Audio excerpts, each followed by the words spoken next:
Just a moment. I want to go to my good buddy, Dr. Zuhdi Jasser from the American Islamic Foreign Democracy. He put out an important and big statement today on the killing of Qasem Soleimani.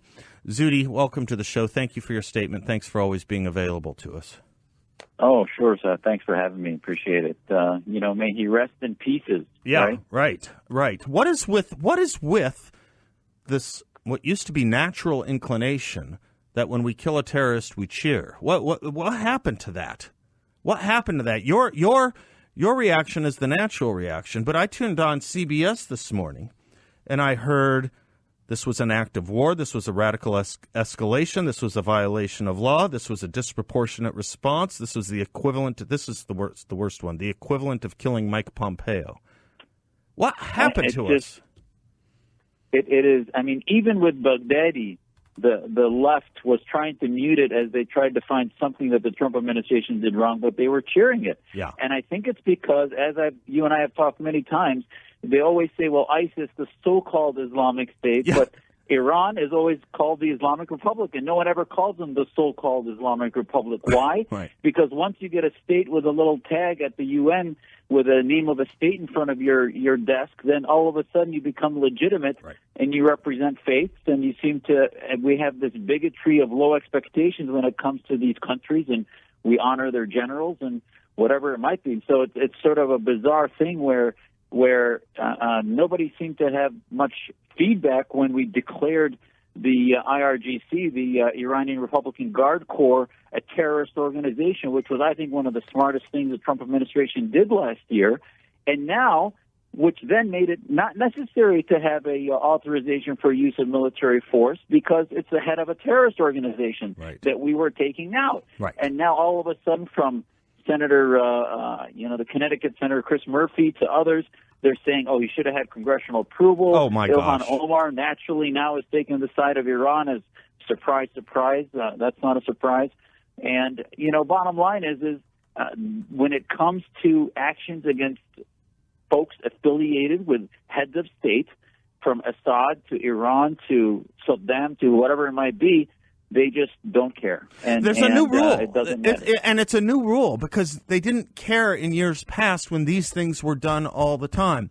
No one cared when Barack Obama didn't get congressional approval to kill bin Laden or an American named Anwar al-Awlaki, both of which I supported, by the way. America didn't care. They cheered. That was the right reaction. When Ronald Reagan targeted Gaddafi, he missed Gaddafi, got his daughter. Do you remember what Ronald Reagan said to a national audience? If necessary, we'll do it again. That's what Reagan said. People cheered. This was normal reaction. And we have to be consistent. This is so much more than Baghdadi, Awlaki, or even bin Laden. Right. Why? Because this Soleiman was spreading genocidal military action in Syria, Yemen, and also had a treasury of a major state that we limited its impact on the world. Even though it remained a terror leader globally, we limited it because of sanctions. Right. And now we finally declared them a terror organization. Iraq has been taken over by them, and it's been turned into a subsidiary terror state as a result of Soleiman. And so many people are cheering on the streets of Iraq and Tehran now because finally, and by the way, Seth, one of the things you're not hearing about in media, this guy had an aura in the Middle East that there's now 3 days of mourning that's happening by the regime in Iran and elsewhere because this is a major loss. There's no books. It's not like a typical Secretary of Defense that can have somebody else replace him and they just keep going on without a hiccup. Right. This guy had personal relationships from Assad on down across the Middle East that will never get repaired. Into Lebanon, the reason the prime minister in Lebanon was so useless was not because of only Hezbollah, was because of Soleimani. Yeah. This is a major, major shift in the power structures in the Middle East. I think so. And I think that I would instruct, if people really want to understand it, outside of reading your wonderful press release and a few other things here and there, Zuhdi, I would instruct people to read things about him that were printed before January of 2017, when the world really did understand this wasn't about Trump, but this was about a serious terrorist. I was rereading a piece. You know who Dexter Filkins is, lefty writer for The New Yorker. He did a profile of Soleimani in 2013. This sentence just blows me away. Quote, Soleimani has orchestrated attacks in places as far-flung as Thailand, New Delhi, Lagos, and Nairobi, in at least 30 attempts in the past 2 years alone. I mean, this guy was worse than Carlos the Jackal. Exactly. And you take the Organization of Islamic Cooperation, 56 Islamic countries. He had a network that would make any mafia boss look like a small deli dealer. You know, I mean, this is a international jihadist mafia that he was running that Bush and Obama neglected to want to kill because they said there would be retaliation and they had an opportunity, et cetera, and we should have done it a long time ago.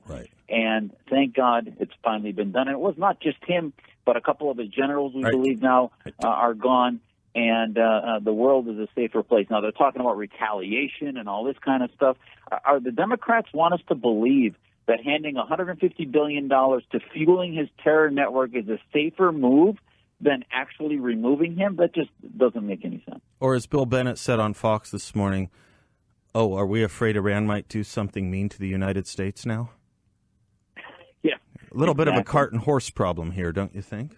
I have to hit a quick break. What's your schedule like? You got to run. I know you're busy, but I'm happy to keep you if you don't. Yeah, I'd be happy to stay. We'll be right back with Dr. Zuhdi Jasser. He is the president and founder of the American Islamic Forum for Democracy. AIFdemocracy.org is his website. We'll be right back.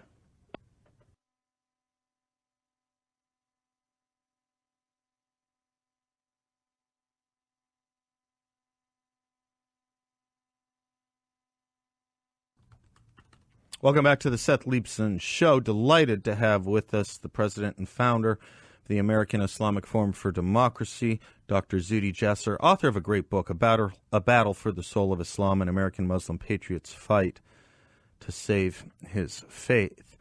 Dr. Jasser, right before the break, you were talking to us a little bit about the legacy of Qasem Soleimani, and that in the Middle East, the pull he had, the tug he had with so many is hard to overstate, and that there's going to be days of mourning over this. I also did want to point out, too, and get your take on this as well to see if it's accurate. I was listening to an Iranian expatriate named, I think I say her name right, Masih Alenejad. I don't know if you know of her or know her. She said on Fox this morning, her brother's in jail right now in Iran, because she deigned to speak out on behalf of women's rights as an Iranian here in America.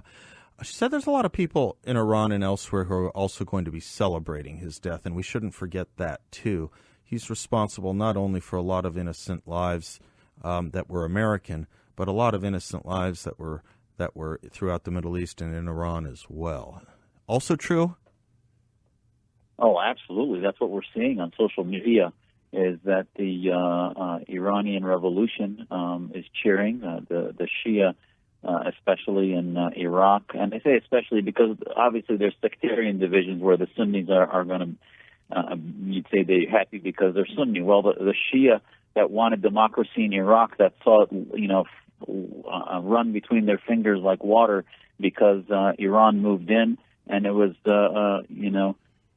it was Soleimani that took it away from them through this network of fear. And it was no different. They saw basically a Shia version, an Islamist version of what Saddam had put them through. And they're cheering now because their hopes for freedom have come back.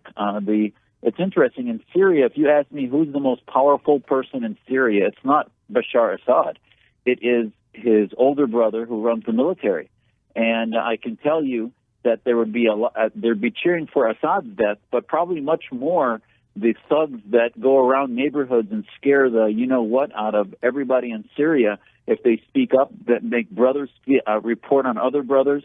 So the Soleimanis of the Iran, if you will, of the Iranian regime, created a culture of fear that is deeper than anyone can describe. And we're going to see changes happen now because you can't reproduce somebody like that overnight. Right. And the other thing, amazing stuff that hasn't come out in the news, they facilitated the attack of our embassy basically a few days ago, a week ago, and now Soleimani's dead. What does that tell you? Probably one of the most protected people in the Iranian military and the IRGC is Soleimani. Yeah. He flies from Lebanon to Baghdad and is dead. His luggage is still spinning, hasn't been picked up from the carousel. There's pictures about it that are actually pretty funny. Yeah. And it tells you how deep our intelligence folks who are sometimes getting a little beat up on media, they're doing some unbelievable work, and probably we had help from the Israelis and others in order to target a guy that most countries could not get if they wanted to. You know, that's an interesting point because of all this hand-wringing and this basically, I think it's supercilious talking points that, well, Iran is going to massively retaliate and then we're all going to be drawn into a war. I mean, none of these predictions ever really do pan out, and I think, quite frankly, by Tuesday we'll be back to Ukraine, quite honestly. But Zuhdi, it must put certain fear into the malacracy of Iran and some of other of America's enemies to know that if Donald Trump wants to do this, he can do this. Absolutely. Let me tell you. It would temper, in other words, I guess what I'm trying to say is it would temper this notion of massive retaliation. Well, maybe not. Maybe we put a little scare into them. Hassan Nasrallah, the head of Hezbollah, is right now probably changing his diapers. Got it. Because this guy realizes that, this president and this administration is not one you fool around with. The Ayatollahs in Iran, they don't have power themselves. Their power is their military infrastructure, and they saw the head of it removed. So they sort of feel, well, who's next? And I can tell you Assad right now lost his protector. So when Putin grows tired of Assad, where is he going to turn? Mm-hmm. So I can tell you right now the lay of the land, and some may say, well, like the bear caught in a trap, they might end up chewing their own leg off. Well, okay, that's still safer environment for the free thinkers in the Middle East and the rest of us in the West. There might be a little retaliation here or there, but that's still a far safer equation than one in which Soleimani thinks he has billions of dollars of a treasury to use and can do whatever he wants to control the peoples of the Middle East. And killing nearly 700 Americans with impunity. I mean, the idea that we could share the earth with this man is abhorrent to me. I'm glad we no longer do. That should be the reaction of most people. Mike Glenn, he's a reporter for the Washington Times. You probably know him. He tweeted, "I'm a reporter, but I was a soldier for several years. And Soleimani was directly responsible for the deaths of scores of my fellow cavalry troops in Iraq. I'm not sad that he got greased, not one damn bit." That's the right reaction. And that's the tribal mentality. If you understand the way these people think, and our soldiers that have served over there understand that there's those that are moral and want to be free that we went to protect and liberate, and then there's others that work by a thuggery that only understands response of force. Right. And appeasement doesn't work, but simply empowers them. And I hope that equation is beginning to change.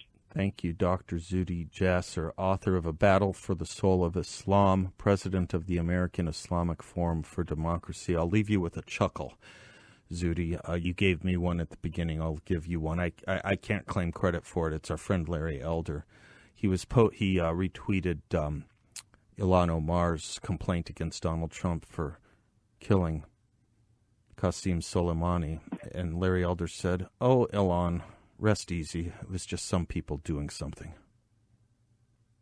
Exactly. Dr. Jasser, we love you. We love you. And by the way, Happy New Year. Thank you. You too. 2020 is going to be a great year. It started off right. Amen. Thank you, Doctor. Amen is right. God bless you. God bless you. By the way, AIFdemocracy.org is his website, AIF Democracy.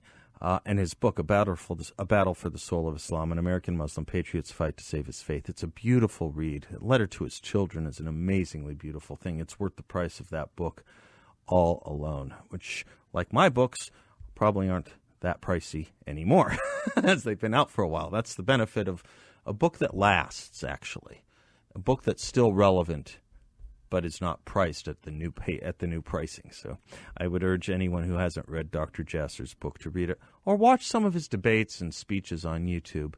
He is not only a gift to Arizona because he lives and works here, but a gift to the free world. If we win this long twilight struggle against radical Islam, Dr. Jasser will be responsible for helping us have won it.